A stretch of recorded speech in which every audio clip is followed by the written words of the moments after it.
Galerinha do oitavo ano, tranquilo, meu pessoal?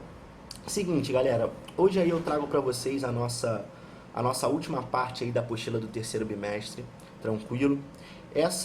A nossa última unidade, ela não caiu na prova, mas ela não é menos importante do que as demais, tá bem? Eu só trouxe essa unidade posteriormente, por quê? Para não ficar muito conteúdo para vocês estudarem para a prova. Então, primeiramente, terminei o capítulo, terminei o conteúdo da prova, tá bem? E aí, automaticamente, eu preferi deixar para depois, para vocês não terem que estudar esse conteúdo também para a prova, beleza? Seguinte, minha galera, essa unidade nova, ela começa aí na página 35, mas é a página 36 e 37 que nos interessa, tranquilo? Vamos lá, galera, na página 36, nós temos aí o contexto de Guerra Fria.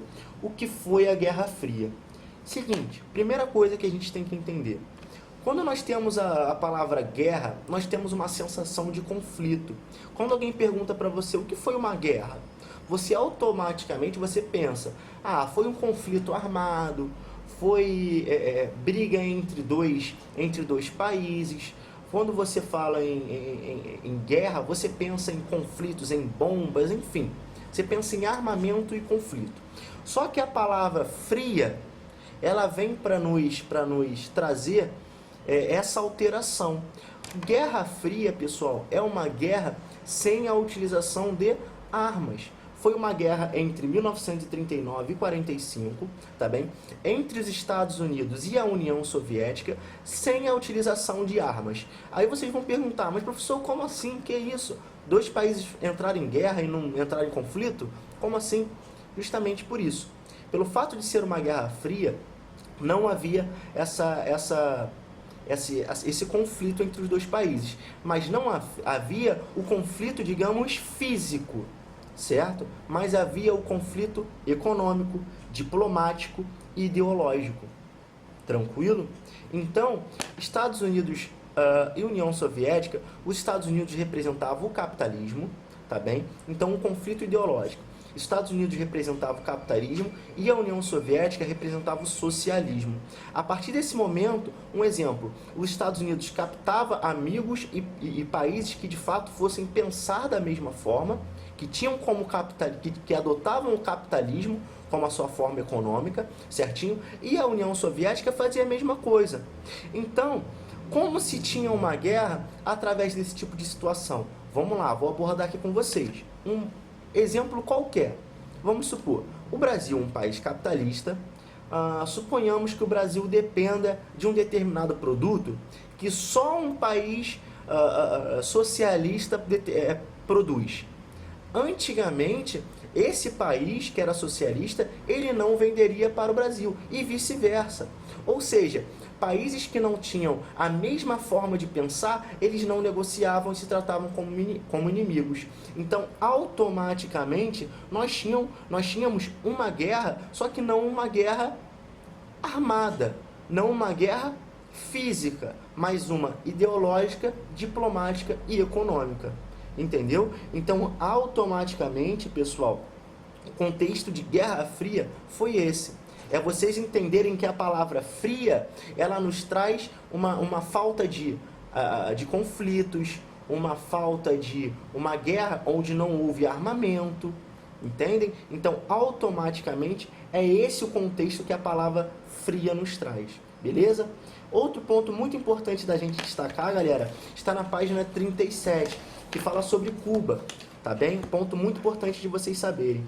Cuba, dois pontos, o socialismo americano. Página 37, mais ou menos ali no meio da página, aqui, ó, para ser mais exato. Beleza? Vamos lá, ó. Vou ler com vocês porque eu quero explicar esse ponto para vocês. Cuba, o socialismo americano. Até 1959, Cuba era governada por Fulgêncio Batista, ditador que havia anulado a Constituição e atuava no sentido de satisfazer os anseios das oligarquias cubanas e os interesses estadunidenses. Então, a apostila diz que Batista, o ditador que atuou em Cuba até 1959, ele tinha como principal objetivo satisfazer determinadas oligarquias e interesses americanos, que isso quer dizer? O que significa uma oligarquia? Significa um conjunto de pessoas, um conjunto de... Enfim, ele não atuava para a sociedade, e sim para um conjunto de pessoas, para pessoas específicas e não para a população. Então isso que significa governar para oligarquias, tá bem? Então, automaticamente ele causava, digamos, uma insatisfação na população que via isso e se indignava. E ele era um ditador, então a população nada podia fazer. Logo, então, olha o que a apostila nos diz aí no segundo parágrafo após esse título. Esse contexto está associado ao surgimento de um movimento armado liderado por Fidel Castro e Ernesto Che Guevara e seus aliados, estabelecidos na porção oriental do país, na Sierra Maestra, dirigiram-se até a capital Havana, forçando Batista a buscar exílio.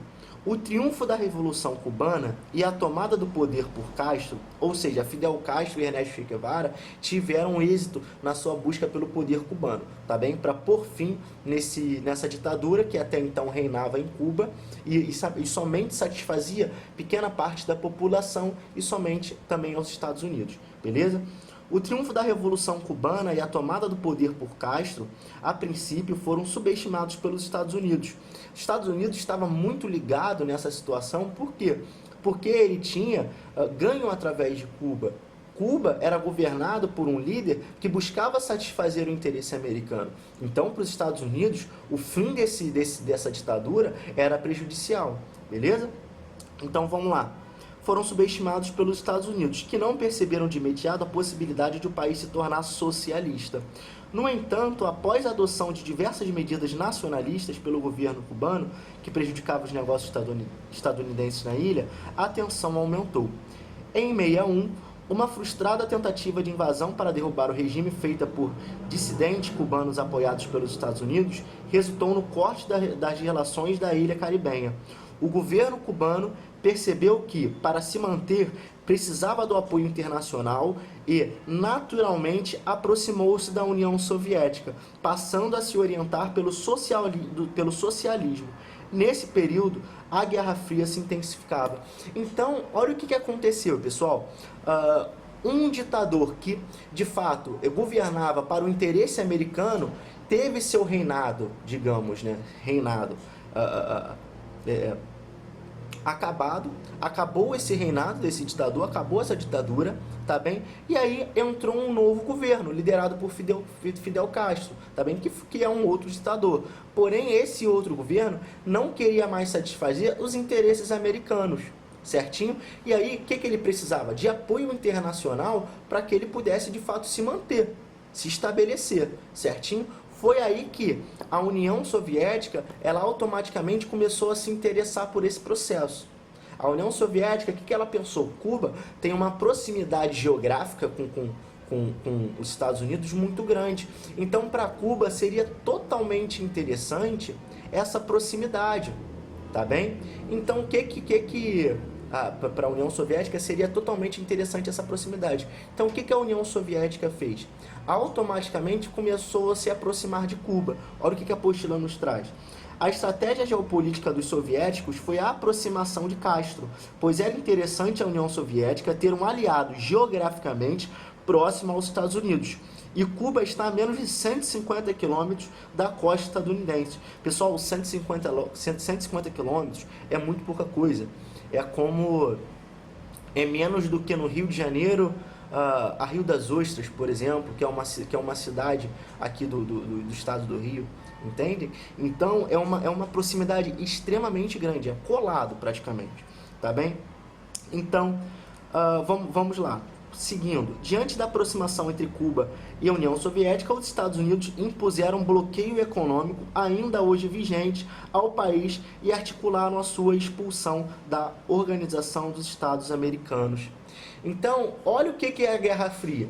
O que os Estados Unidos fez? Ao ver a aproximação de Cuba com a União Soviética, porque Cuba precisava desse apoio internacional devido ao fim desse ciclo, então, o que os Estados Unidos fez? na intenção de prejudicar de uma guerra não armada e sim uma guerra fria, uma guerra econômica, bloqueou as relações econômicas com Cuba. Então, Cuba passou a ser dependente da União Soviética. Beleza? E é justamente isso que a apostila traz aqui pra gente. Ó. Em 1962, esse cenário proporcionou ao mundo um momento considerado por muitos como o mais tenso de toda a Guerra Fria. A União Soviética tentou instalar mísseis em Cuba, mas a iniciativa foi descoberta pelos serviços de inteligência estadunidenses, que se dispuseram a impedir que isso ocorresse. Certinho? Então, olha que ponto essa proximidade de um país para outro, de uma ilha, né? Cuba é uma ilha para os Estados Unidos, trouxe. Certinho? Vamos lá. Seguindo. Onde é que eu parei? Perdão, vamos lá. A crise dos mísseis quase deflagrou uma guerra entre as superpotências, mas no final a diplomacia prevaleceu. A União Soviética deixou de introduzir os mísseis em Cuba em troca da retirada de uma série de mísseis estadunidenses que já estavam estabelecidos na Turquia, já que a Turquia era muito próxima do continente, da localidade na qual a União Soviética se estabeleceu. Certinho? Então os Estados Unidos, de fato, já havia feito isso na Turquia, instalado mísseis próximos à União Soviética, certinho? Então a União Soviética viu essa possibilidade através de Cuba, tranquilo?